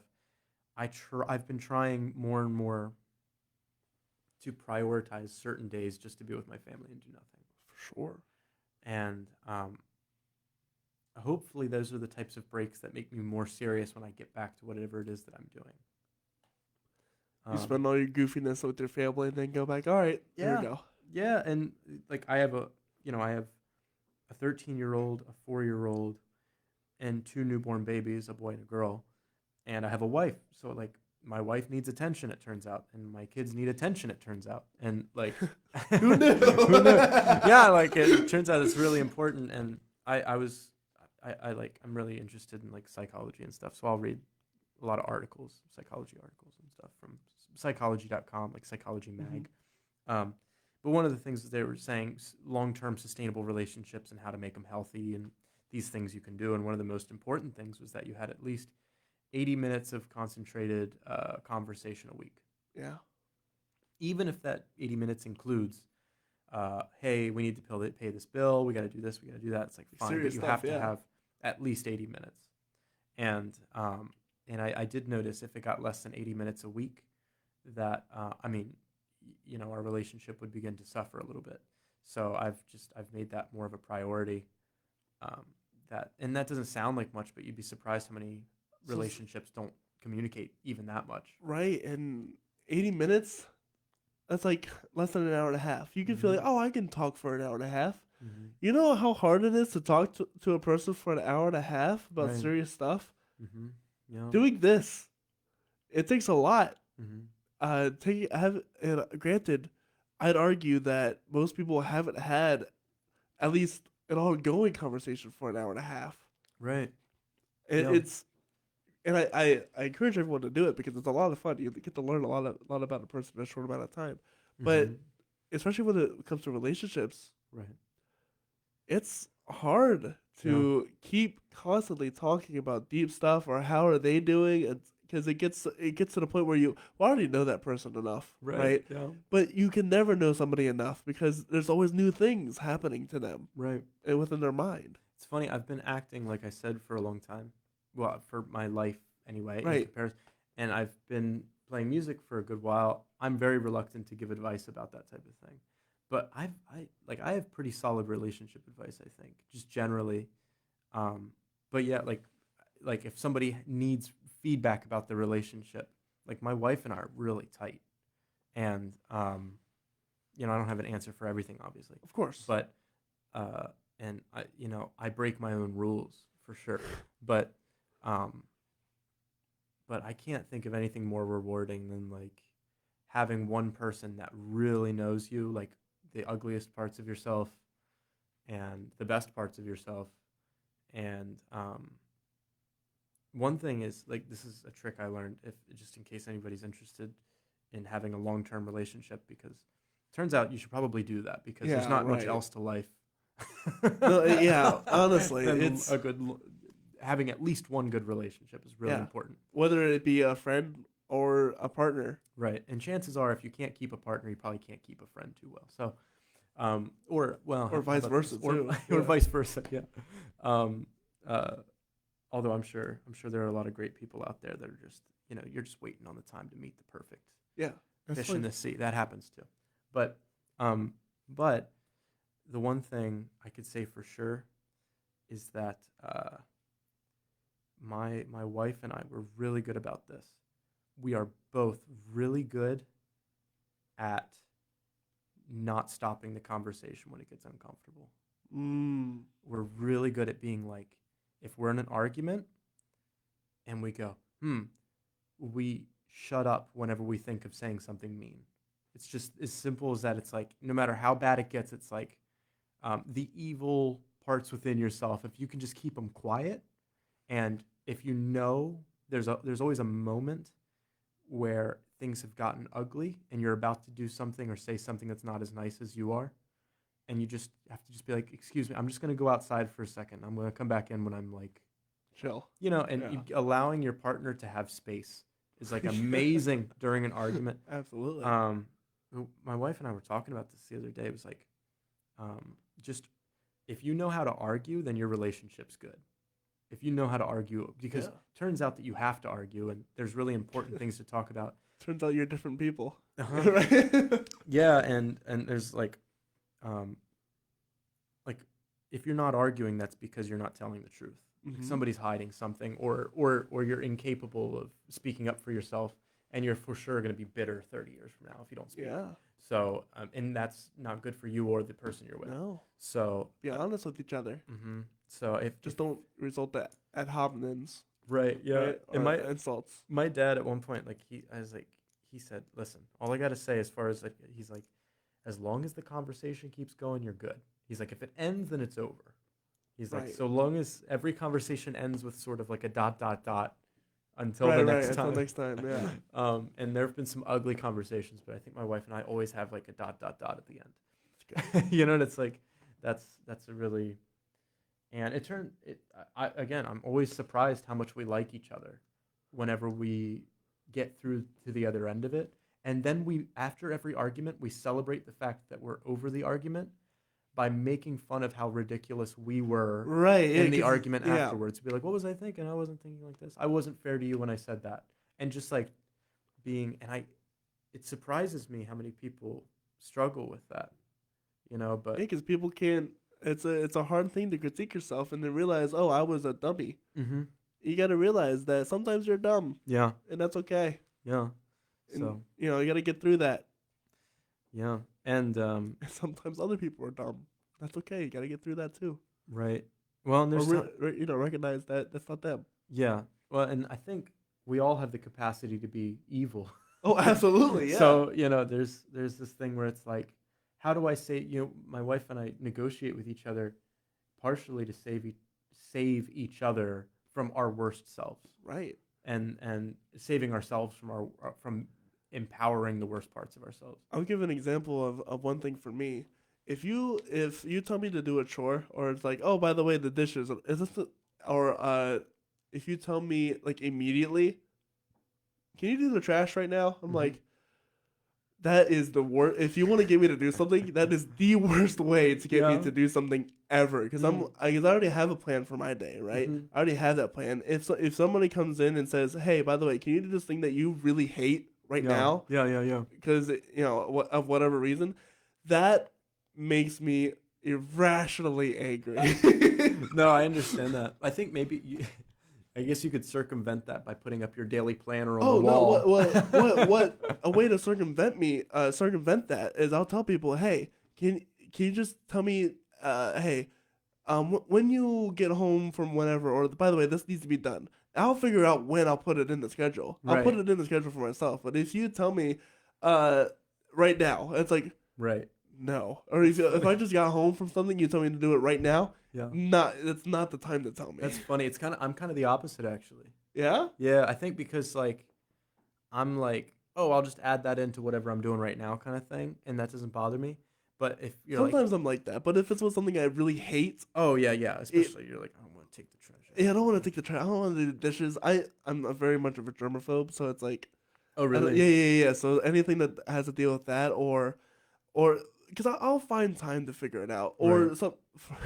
This has been a recent example. For whatever reason, my lamp likes to, and the glass will be everywhere. Oh, really? But it'll always be like at night when like ready to go to bed. And it's like my roommate's like, "What? Well, why don't you clean it up?" It's like, I can't be bothered to deal with this right now. I'll do it later at some point.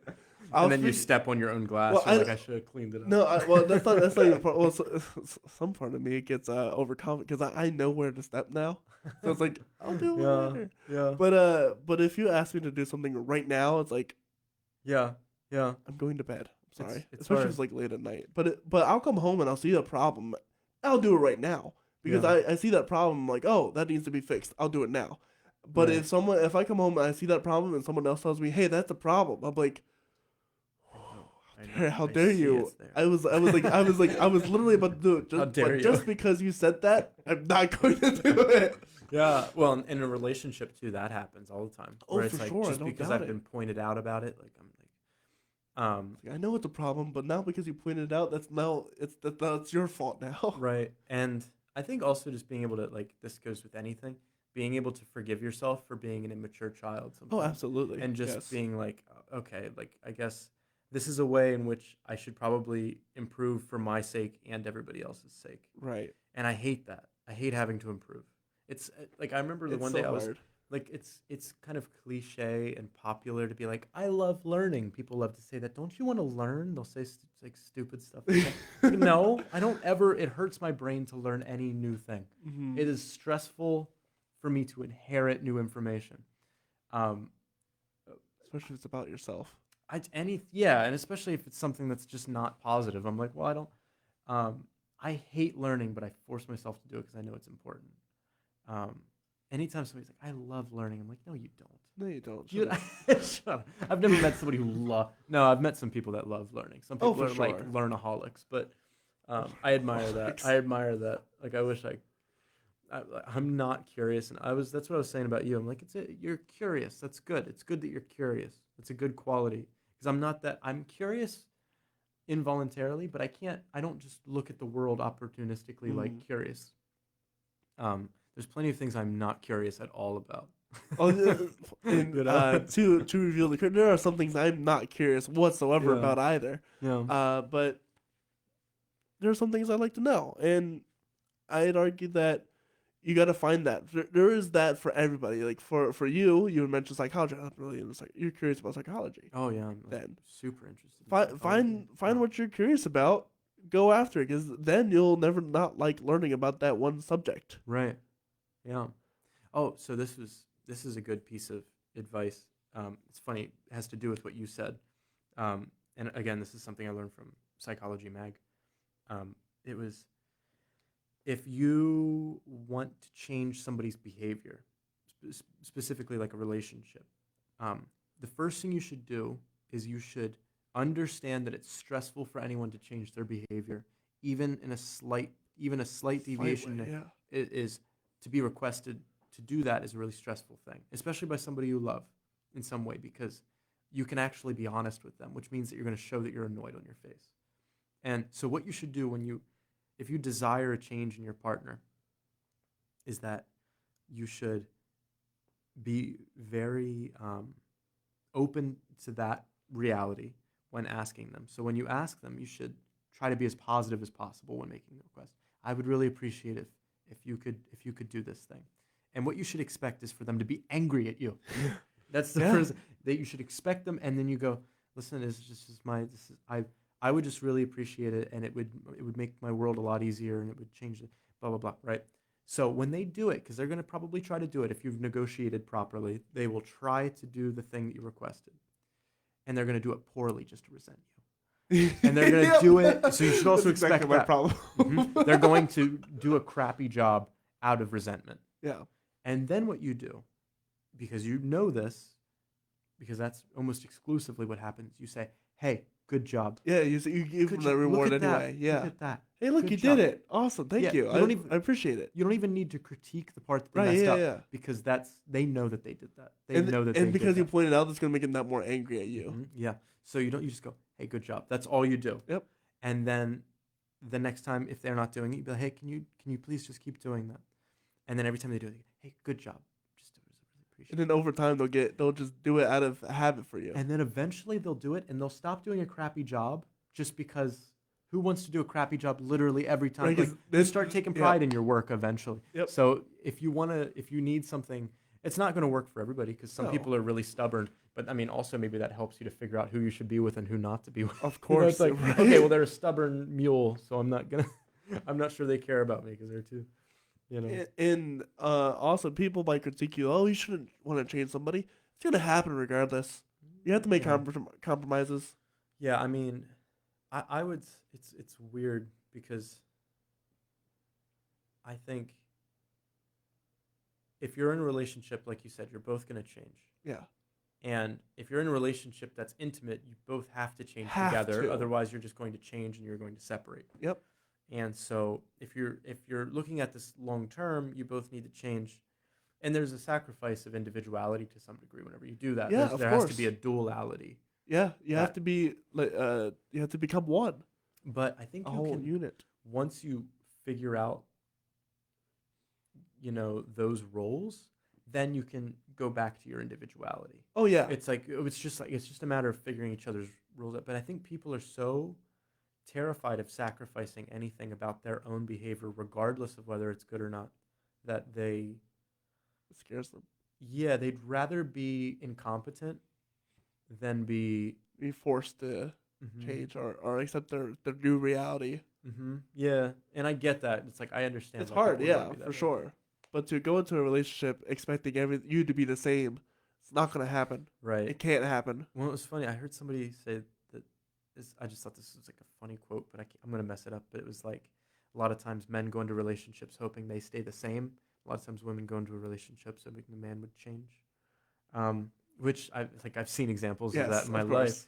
Um, but like I think that's the great thing about particularly like a heterosexual relationship is that thing where it's like if you're both striving for those things, like maybe you can meet each other in the middle a little bit. Yeah, You can right. understand the fact that you both have to make a sacrifice there. you know, but You're never gonna completely change somebody, right, and you're never going to want to be completely changed. yeah, and you're never going to be satisfied with somebody who never changes. Yeah, So I don't know. I think also there's this idea that relationships are supposed to be romantic and but they're supposed to be constantly perfect, right? perfect and enjoyable or No, something. And a relationship is ups and downs, roller coasters, fights, arguments. Like yeah, you said, arguments are healthy for a relationship because it first off it you recognize another part of that person, and then you brought tighter together because of it because you are creating an outcome, right.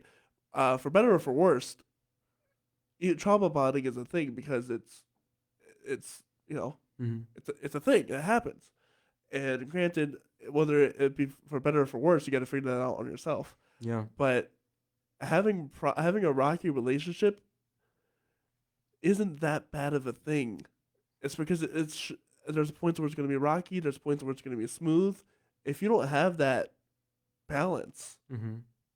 Well, you're both gonna let each other down yeah, to some degree because you're human. yeah, right. And Nobody's perfect. yeah, like I think there's also this thing where whenever um, whenever you're in a relationship, at the end of the day, what it's about is intimacy, and Mhm. intimacy can be, you Good know, or bad. yeah, like if you are trying to get away with something, if you're not being genuine, you're not being truthful, you're trying to get away with something. If you're trying to cheat on somebody, intimacy would be really difficult because Yeah, it would you be. know what I mean? Yeah, It'd be like, oh crap, it's like, because you'd be pulled away because you would feel guilty or you would, mhm. otherwise I think people sometimes don't try to have intimate relationships because then they have to sacrifice their own way of their life. own Yeah. their own behaviors. They have to make sacrifices with their behaviors because the intimacy can mean. I think that the what you're striving towards is that you have like somebody who has your back, Hmm. and you have to go through a lot of trial and error to figure out how to properly back each other up. And maybe that's what it is. I don't know. Speaking of trial and errors, what are some of the biggest mistakes that you've made personally with your band or whatever, or you've seen other people make, and how can we curb that for future generations? The biggest mistake. It's hard because when I look back, everything that brought me here, I know that's cliche, but I like. If mistakes bring you to where you are, yeah, for And sure. I one thing I don't believe in wasted time. I think it's all. I mean, there's. It's not clear to me that there's any way to expedite the process. Yeah. And my fear, I'd say this is a mistake that a lot of people experience. I didn't experience this. Is like maybe you got really good at the business side without getting good at the art side of it. And that means that you end up getting opportunities that you would never get if you didn't know the business side. Hmm. So the last thing you want is to get a big opportunity and to squander it because you haven't delved enough into the craft. I did the opposite. That would be my mistake. I've been so fixated on the craft, and like I read like the Chekhov technique and the Stanislavski system, and I was like going back to the roots of great modern acting, and like I got obsessed with craft and art. And it turns out that all of that doesn't really matter if you don't know how to be a business person. Yeah. So now I'm going through this weird thing. I'm 27 and having to go through the business part. Like, I'm like, wow, I could have probably done that 7 years ago. But I didn't grow up. I grew up with dial-up computer, like a All right, dial-up of course. computer. Yep. I didn't grow up with high-speed internet. So, like, it's like a whole other world to me. Yeah. And I see a lot of young people, like 18 years old, and they all are very tech savvy. And I'm like, man, they could outpace me so quickly online. More power to them. Yeah, for sure. Right. But I would also say it's kind of like if your ability outweighs your wisdom, sometimes you end up screwing yourself because, Oh, yeah. you know, it's like the good thing is that I feel like if I show up on a professional set now, I feel way more prepared. And I've been on enough professional sets in the background or this or that, or I've been more of like a leading character on projects where I feel comfy in that zone now. So that's good. I was always terrified of getting on a big set and not knowing what to do. And I wouldn't say until like 2 years ago did I feel like I knew what I was doing a little bit in that regard. So my mistake was not learning enough about the business side, but I'm learning it now. And I'm, you know. Yeah, definitely be a well-rounded person within your industry. That is very important. That's something I'm learning now. How do I market? How do I reach out? How do I do the business side? I know how to get the people in. I know how to ask the questions. How do I expand that? Right. That's hard. Mm-hmm. When you have one side down that you've always done, and then you have the other side that you never really thought about until it hit you and slapped you in the face. And like, oh wait, you actually have to make money now. Right.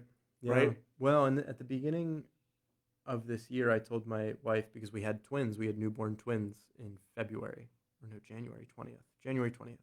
So they're 7 months now. But I told my wife, I said, okay, this year I'm only taking paid work. And that's just, and like nothing less than $150 a day. Yeah. And that's just what I have to do. And if I'm not doing that, I have to pick up hours at work. Right. Kind of thing. Because I was doing free work for so long, or, you know, doing a lot of volunteer stuff. And again, that goes back to the imposter syndrome thing. I didn't feel like I deserved money for acting because I'm like, well, how much acting have I? But now I'm like, okay, well, I did all this stuff. Like, I guess I deserve this job just as much as this guy or whatever. And he gets tons of work. And it's like, well, then I guess as far as like putting my time in, I guess I'm ready to actually say like, yeah, I'm only taking paid work. And you know what the frustrating thing about that is? A little bit. Not frustrated. I'm happy for these people. I'll see people that have no experience and they've been getting only paid work for a while. And again, they don't know what they're doing. And sometimes I'll be on sets where I'm like, oh, you know, they don't realize that they're screwing up they're messing up their reputation a little bit by doing this thing or doing that thing. Like, so again, it's like they had the benefit of, but they started doing paid work right away. But I do see that where sometimes it'll be like just doing unprofessional things. Like I had a friend, he sent me a headshot and I still don't have professional headshots. I've had okay headshots for a while that a friend took of me, which they're nice for a photo, but they're not real headshots. So I'm getting real headshots here soon, which are expensive. And I'm always broke. So I'm like, but I've gotten plenty of work with the headshots I had. But part of that strategically, and this, you could call me stupid for this, and you're probably right. Another mistake. I was afraid of getting work that was beyond my talent or my skill level at that time is a better way. So I was like, whatever, if I'm in this market, and then my plan is to sort of rebrand and like, oh, now I got all this stuff and send that in. And I know that they say the first impression is really important, and clearly it is, but you know, we all go at our own pace. Yeah, there's always room to rework yourself and restate your reputation. There was always second chances for sure, but I would agree with you. Make sure you land first, right? Other than land later, because it's so much harder to land later than it is to set yourself up for success, right? Right. Well, and like talk about terrifying. Could you imagine being on a set? It's like a multi-million-dollar set, and you have no idea what you're doing. I just like, to me, that would be terrifying. Yeah, that would be, that's what I'm saying. Set yourself up for success. Don't go in head first and then drown, right? Yeah. Go in, prepare yourself, because you could be a relatively new actor, but understand everything else, right? Right. I would highly recommend, because there's pros and cons to both sides, right? You can go in there not knowing what you're doing and then gain so much more information Right. at the sacrifice of a little bit of reputation and whatnot. Right. But I would always support the idea. Know what you're getting yourself into, and understand the craft. Be always willing to. Here's one thing: if you don't know what you're doing, always ask questions. Right. Always. Right. Well, and I give you an example of just like professionalism, like just like little things. When I was doing background work, and it's just background work, so like it's not just background work. It's not just background. But people go, hey, it's just background work. So, but I went and I was working on this movie in DC like 2 months ago, and I would show up. I would be the first one there. Like I would be there before a lot of the crew and stuff. Well, maybe the crew was there, but I would go into the garage and be completely empty. And which, by the way, if you ever are in a garage completely empty, like an internal garage, and you slam your door, it makes the craziest sound. Anyway, I never experienced that. I was like, whoa! It sounded like experimenting with sounds in an empty garage. You're just gonna have a bunch of fun. It's really cool. But anyway, I showed up, and every morning I would go, and as I was walking to like, there's like an open cafeteria area where all the background hung out, and I'd walk through and I'd be like, hi, and I tried to keep track of all of the names of the crew and the people that worked there, that not the crew like behind the camera, but the crew that are like the food service people, and those people, I'd be like, hey Jessica, thanks a lot, this is great, thanks. You know, just like little things like that, and just being nice to everybody, and just getting to know people's names. And the only 2 times I've ever done background out of like 20 people in the first thing, I was right in the background, like right in the shot. And then on this movie, they put me in front of the camera like every time. I was like super lucky. I swear it's because I was the first one there. Because if you're the first person they see in the morning and they're like, hey, we need a background guy, and they called me, they're like, Austin, you come over here. I think it's because I was the first one there. So it's the first name they heard that day. Right, yeah. You know, so of the background, I was the first name that they heard that day. Yeah. No, and I think stuff like that makes a big difference. I'm with you there. Be early. Be the nicest person there. It goes so far. You don't realize how far a simple hello, like, yeah, that of course you would say their name in a place I don't like.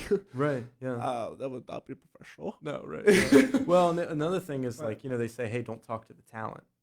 You know what I mean? And well, I was really lucky on this movie because it's cool because it's actually for Netflix, and it's about a historical figure. I don't want to go into too much, but anyway, so the main actor was a really nice guy, and a couple of the days I got to work like right next to him, which is really cool because he's been in the show Euphoria and like Lincoln, the movie Lincoln, cool. And like a bunch of. So really he's a really great actor, and he came by and he stopped me and he said, hey, I just really like the detail that you're putting into what you're doing. I was like, man, like, you know what I mean? There's these days where you don't know if you're going in the right direction, but something as simple as that is just like, and so that's why I ended up in front of the camera so much, I think, in this last time, is because I was the first one there. I knew all of their names, and I'd say hi to them every morning. Just as simple as that. I'm not sitting there talking to them about like handing out business cards and doing all of that. No, yeah. Just trying to. So the best form of networking is being yourself and just saying, hello. I think so, yeah.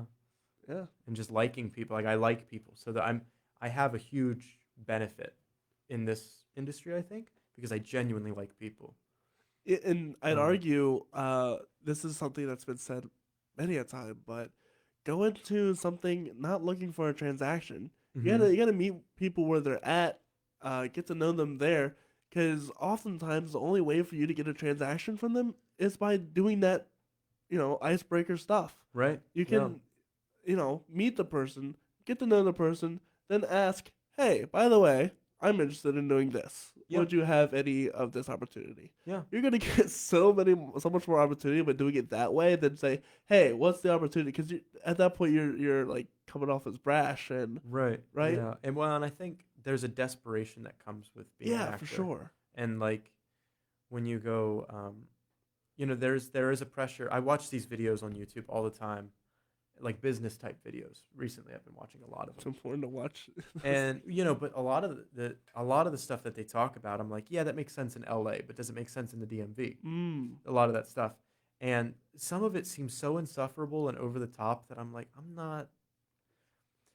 It's like, again, that comes back to the values thing. It's like, okay, well, what am I trying to get out of this? Well, yeah, I mean, clearly you want to take your career to the next side, but like one of the things that they're like, keep like a really detailed notebook with everyone that you ever meet, and then you put and then send them an email every week. Send them an email. I was like, I hate that guy. Yeah, that's. And I don't yeah, want to be right. that guy. Of course, yeah, that's like overdoing it. Yeah, no, I mean, well, sometimes those emails are great because you're like, hey, I'm really interested in what this guy's doing. Don't get me wrong, but you know, that's not actually what the advice was. It was something like that. It was like, send a postcard. I was like, geez, how much money am I going to have to spend on postcards once a month to send these to every casting person I know? Right. And how annoyed are they going to get of me? Right. And they say the worst they can say is no, and I'm like, that's not the worst. They'd be like, oh my god, this guy's insufferable. Don't.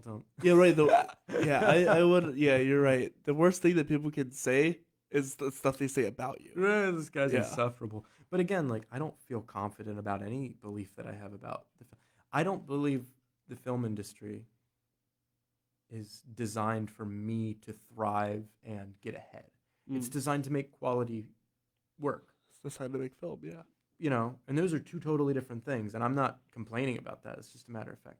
So, I could be the perfect little actor and never get noticed ever because it's not designed to notice the perfect little actor who shows up on time every day necessarily. It's designed to notice people that stand out. Mm-hmm. So you have to stand out in some sort of way, and so you have to carve your own path. I guess that's the point I'm making. The cool thing about I read autobiographies all the time of different actors, and all of them have a totally different story and way of getting from A to B. And so I guess you get to figure out through your individuality what path you need to go down. And, you hear a lot of stories where people sacrifice themselves to get somewhere and they're not happy when they get there. And I'm like, yeah, I don't want that. So to end off this episode, Mhm. I have one last question that I like to ask a lot of people. Yeah. What is the funniest or worst things that ever happened to you on set, on the stage? Oh, man. I'm sure I'm going to be laying in bed and be like, I should have said this. Because there's a million embarrassing things. Oh, man. Well, this is maybe... When you're doing stand-up, people will just be like, you suck. They'll just say that. What do you and say they're to that? right, too. Like, They're you're right, like, yeah. you're actually right during this time. No, that's actually never happened to me. What did? I'm sure there's... How PG do I have to keep it? You wanna keep it PG? As long as there's no curse words. Okay. As long as there's no Christmas. Okay. Okay. I generally mean that. Yeah. Be raunchy. I'm gonna move that story over there. I'm just kidding. No. There was one time where I made the mistake of using marijuana on set. Not smart. And No. I didn't know my lines that well either for this. Again, big mistakes, just not knowing your lines that well. That's just a stupid mistake. It is a stupid mistake. Yeah. But I think because I came from an improv background, I liked the pressure, so I'd leave it last minute, and then I'd leave it too last minute and be like, oh no, or I wouldn't have time all of a sudden. Right. So, Funny how that works. yeah, so stupid. I don't do that so much anymore. I'm pretty good about my lines now, but so I guess I was kind of cocky at the time. But there was a marijuana pen, and a friend of mine was like, it was a really stressful day on set, and they're like, hey, maybe this will just like chill you out a little bit. And I was like, okay. And it turns out I just get really paranoid. Yep. So I rolled out on set, and I was like, I was like an alien going into the set. And He was trying to kill me. yeah, it was trying to kill me. And I was looking around, I was like, oh my God. And I remember when they said action, and I was like, and I didn't, but, like I was an alien. I was like, I remember looking over. Believe it or not, after the fact, the scene went great. I got into a zone, but it was awful. It was a terrible experience, and I was really embarrassed. And I was like, man, nobody's ever gonna hire me again. Like, what am I What was I thinking? And but I think the thing is, I don't know. I'm not going to ask you this, but like anybody who's ever been in that state of mind, what you're thinking in your head is everyone knows. Everyone knows. So you're like this, but nobody knows Nobody probably. really They knows, probably yeah. don't know, and you're like, everyone knows. Everyone knows. So you look They're suspicious. gonna know. You look really suspicious. No one's gonna know. They're gonna know. They're gonna know. They know you're. So that's what I was going through, and I had to go through a whole scene like that. It was awful. It was a long scene. It was very dialogue heavy, and somehow I memorized my lines like last minute. That's pretty cool. So it all came back around. But I mean, I know that that's probably not as exciting as some. Well, of the, it's a problem that people go through. Drugs, Oh yeah. giant problem within the industry, right? Right. Well, I don't know how people make it from A to B. That's why I'm a pretty clean person now, especially with kids and stuff. So but I don't know how people could manage both those. That's a full-time job to be a drug addict. Although I wouldn't consider like marijuana. I wouldn't put that. I wouldn't categorize that in the drug Right, of habit course, thing. right. But like I can tell you. Maybe this would be a better example. I did a couple of Elvis gigs where I dressed up as Elvis for a birthday party. And That's cool. I wouldn't say it was embarrassing, but I'm sure other people would have been embarrassed. And I sang happy birthday to some lucky little mama, You can find that on my Instagram. There's a video. Oh, of it. really? Yeah, yeah. That's cool. What's your Instagram at? Austin Connor Greene. I believe that's what it's called. You could tell I'm not very online savvy. And well, that's another piece of advice to get everybody is like be online, have a presence, have some sort of presence. People want to find you. Mm-hmm. You have to be there for people to find you. It's true. It's true. Something I've been learning is you have to be everywhere so that way people can find you on anything. Mm-hmm. Granted, something I have learned: make sure to build your audience on one platform, then bring them to others. That's one thing. That's one thing I have learned lately. Yeah. So I'm doing that with Facebook. By the way, if you want to follow us, if you want to follow us on Facebook. Yeah, that another thing I did terrible at was just having a great online presence because I'm not of that. I feel like I'm not of that generation, even though I kind of am. I just don't. I'm not tech savvy. and there's something you need now. It's not something you ever needed before. I think one day I'm just gonna pay somebody to do it for me. That's also what I think I would. And to me, it would be less of an investment. I'd be like, oh, I pay you $100 a month to like do this thing To update stuff. It's like I'm not interested in it. I can't. Well, even that's like, well, I can't do it. I can't be bothered. Mm-hmm. So I'll just have somebody else do it, and it really does pay for itself. Right. It's been a lot of fun. It's been fun. Cool. Nice talking to you. Yeah, man. This has been really fun. If you want to talk to Austin or get to know him at all, you want to follow him, his Instagram, Austin Connor Greene. Mm-hmm. Or you can find him on his Mimic band. You can find The Mimic. The Mimic. The Mimic Music, is it, on Facebook? If you look up The Mimic, Who's Your Daddy on YouTube, you can find our music video and you can find all of our stuff in there. So you could subscribe through that. Because if I tell you just to look up The Mimic, you're going to find a bunch of kiddie videos. And you don't want that. The Mimic music, oftentimes you can find, but you'd have to scroll through YouTube a lot to get to it. Because we only have like 100 views here, 100 views there. But our music video has like 1,500. So it's easier to find. If you want to find us, you can follow us anywhere. Just look up The Story Podcast or The Story Corey Rosen. That's CORYROSEN. We're on Apple. We're on Spotify with all that stuff. If you really want to help us, please be sure to leave a review. That is how we get up ranked in the system. If you think other people should watch it, you can also share it to other people. Yes. That is another thing you can do. You can like, you can comment, you can do all sorts of things. If you want to support this podcast monetarily, we have stickers, we have hoodies and t-shirts with the first 50 guests on the back. Those will be coming out in October, so be sure to pre-order yours so that way you actually get a sweatshirt or a shirt if you would like one. With all that said, we're going to have some awesome guests coming up soon. You can find that on our Instagram or Facebook. But today, we're done. We'll see you guys later. I hope you guys have a wonderful rest of your day. We'll see you guys later. Bye, guys. Thank you. All right.